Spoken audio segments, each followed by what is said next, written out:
دغه شانتي ناقابل خلق یعنی نااهل خلق هغه غټو عہدو باندې فائز شي نو تاسو د قیامت انتظار کوئ دا د قیامت غټي علامې دي دا ټول نه سبا ظاهر شي دي دغه شانتي قیامت به کله راځي د دې علم صرف او صرف الله رب العزت ته دی ها دومره معلومه شوې ده چې د جمعې ورځ به وي او زموږ نبی علیه الصلاۃ والسلام د دې په باره کې سم نشانیات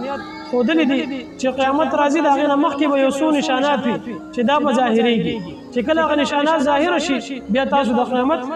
د ظهور انتظار کوئ عزتمندو د قیامت نه مخکې به دغه ټول مخلوق څنګه فنا کیږي په کومې طریقې سره به د انسانان او دا څومره جاندار چې مخلوق ته ځناور وغیره دا به څنګه ختمېږي عزتمندو دې باره کې راځي چې حضرت اسرافیل علیه السلام سره یوه شپېلې ده چې په هغې کې به یو پوکي ووایي چې هغې نه به یو داسې خوفناک اواز راوځي داسې خوفناک چې داسې ډرونې اواز به چې په هغې سره به دا ټول په ټول مخلوق د هغې د یرې نه د هغې اواز سره به ټول مړه شي فنا وشي د هغې اواز سره به غرونه دا اوچت کړی شي لکه د ماریچو په شان دغه شان چې قیامت به کله راځي دا قیامت چې واقع کېږي د هر څه چې شپېلې وایي اسرافیل علیه السلام دا به کله راځي د دې علم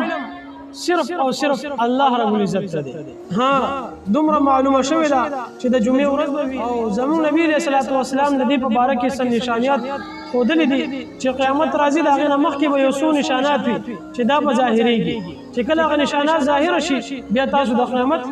د ظهور انتظار کوئ هغې کې څه دي یو حدیث درته بیانوم نبي کریم صلی الله علیه وسلم فرمایلی دي کله چې په دنیا کې ګناهونه زیات شي نو د قیامت انتظار کوئ دویم خلک چې د مور او پلار نافرمانه شي او په هغوی باندې سختیانې شروع کړي نو تاسو د قیامت انتظار کوئ دریم خلک چې په امانت کې خیانت شروع کړي یعنی امانت به مالی غنیمت ګڼلی شي خلک به پکې خیانت شروع کړي نو تاسو د قیامت انتظار وکړئ دغه شانتې ګانې بجانې زیاتې شي د هغې آلات زیات شي تاسو وګورئ نن سبا په هر ګاډي کې په هر کور کې په هر غم په هر خوشحالۍ کې دغه ګانې بجانې غږولی کېږي او دا ورځ ورځ زیاتېږي ماشوم نه ماشوم سره MP3 به ورسره وي په غوږ کې به هینډ فري لګولي نو دا د قیامت علامات دي چې دا به ډېر زیات شي دغه شانتې دا اوسني خلک چې کوم نه رستوني خلک دا په مخکینی خلکو باندې لعنت کوي دا د قیامت علامه ده نن سبا تاسو ګورئ که نه د اوسني علما سو چې ورته وي علماء سو دا راپاسي او په مخکینی علماو باندې تنقیدونه او بد رد ورته وي بعضې ورته کنزل کې سخت الفاظ سره نو په هغوی باندې لعنتونه وي تاسو دا ګورئ که دا د قیامت علامې دي چې ظاهره شوي دي دغه شانتې خلک به کم علمه یعنی جاهل خلک خپل پیشوا جوړ کړي خپل رهنما به جوړ کړي خپل مشران ما جوړي کم خلک کم چې بے علم دي جاهلان دي تاسو نن سبا ګورئ کنه عالم ته څوک دومره عزت نه ورکوي څومره چې جاهل نه ورکوي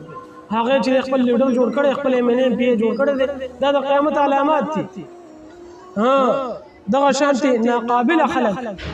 یعنی نااهل خلق هغه غټو عہدو باندې فائز شي نو تاسو د قیامت د علام انتظار کوئ دا د قیامت غټي علامې دي دا ټول نه سبا ظاهر شوي دي نو چې دا علامات راشي نبی کریم صلی الله علیه وسلم فرمایلی دي چې د قیامت انتظار کوئ بس دینه پس قیامت واقع کیږي به قیامت به راځي